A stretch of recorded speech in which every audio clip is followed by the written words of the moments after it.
Good afternoon students. सो आज हम देख रहे हैं क्लास 10th का मैथ्स का चैप्टर 9 एप्लीकेशन ऑफ ट्राइगोनोमेट्री। ठीक है, और इसमें जो है ना, इस चैप्टर में आपको हाइट एंड डिस्टेंस पढ़ना है। ठीक है, आपको क्या करना है, इसमें किसी ऑब्जेक्ट का हाइट दिया रहेगा तो उसको पर्टिकुलर पॉइंट से डिस्टेंस क्या है वो निकालना है, या किसी ऑब्जेक्ट का पर्टिकुलर पॉइंट से डिस्टेंस दिया रहेगा तो हाइट निकालना है।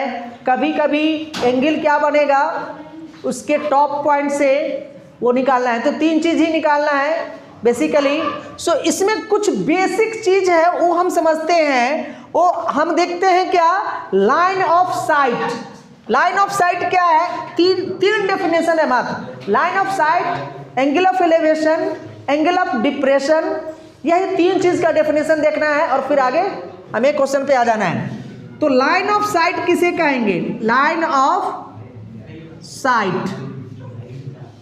बच्चे यहां पे देखिए, लाइन ऑफ साइट क्या होता है कि अगर कोई भी ऑब्जर्वर, क्या है, कोई भी ऑब्जर्वर किसी ऑब्जेक्ट को देखता है, कोई भी ऑब्जर्वर किसी ऑब्जेक्ट को देखता है तो उसके आंख से उस ऑब्जेक्ट के मैक्सिमम हाइट है, उस पॉइंट के बीच में जो लाइन बनेगा उसको बोलेंगे लाइन ऑफ साइट।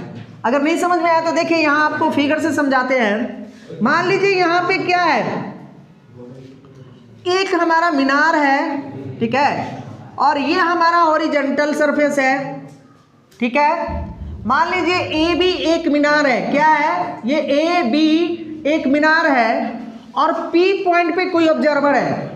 देखिए यहां पे पी पॉइंट है ना, ऑब्जर्वर को हमेशा ना पॉइंट ऑब्जेक्ट मानेंगे, मतलब इसकी साइज नगण्य होगा। कब तक, नेग्लिजिबल होगा। कब तक, जब तक कि उसमें हाइट मेंशन न किया हो।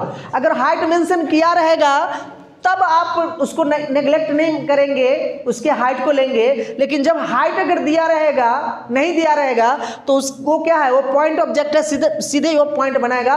और वो जो है, जो हॉरिजॉन्टल सरफेस है उस पे पॉइंट होगा। आई बात समझ में, क्लियर है। तो हम क्या डिस्कस कर रहे हैं, लाइन ऑफ साइट। तो लाइन ऑफ साइट क्या है, एक स्ट्रेट लाइन है जो किसी भी ऑब्जेक्ट, मान लीजिए ये ए बी ऑब्जेक्ट है, एक मीनार है, ठीक है ना, उसको पी पॉइंट से एक ऑब्जर्वर देख रहा है तो उसको पी पॉइंट से ए के बीच जो स्ट्रेट लाइन होगा ना उसको बोलेंगे लाइन ऑफ साइट। सो ये क्या है हमारा, ये लाइन ऑफ साइट। आई बात समझ में बच्चे। लाइन ऑफ साइट क्या होगा, तो वह डिस्टेंस या वह लाइन जो ऑब्जर्वर के आई के भी, आई से और ऑब्जेक्ट जिसको देख रहा है उसके टॉप पॉइंट के बीच जो बनेगा वो कहलाएगा लाइन ऑफ साइट। समझ में आ गई होगी बात। अब देखिए, तो ये लाइन ऑफ साइट समझ में आ गया। दूसरा क्या है हमारा, angle of elevation. Angle of elevation गौर से देखिएगा, बहुत सिंपल है, तीन चीजें हैं और फिर उसके बाद क्वेश्चन पे आ जाएंगे। तो कहता है कि एंगल ऑफ एलिवेशन क्या है, तो angle formed between line of site and horizontal surface. क्या है, angle between the line of site and horizontal surface. तो ये मान लीजिए ये है, ये हॉरिजॉन्टल सरफेस है हमारा और ये हमारा एंगल बनता है लाइन ऑफ साइट और हॉरिजॉन्टल। ये क्या है हमारा, सरफेस। तो हॉरिजॉन्टल सरफेस और लाइन ऑफ साइट के बीच में जो एंगल बनता है थीटा, ये कहलाया एंगल ऑफ एलिवेशन। तो क्या होगा, angle formed between line of site and horizontal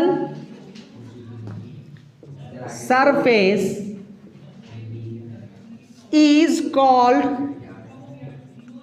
angle of elevation. समझ में आ गई बात। इसको आप किसी थीटा से, अल्फा से, बीटा से, किसी चीज से डिनोट कर सकते हैं। क्लियर है, ओके सर, ठीक है। अब जो तीसरी पॉइंट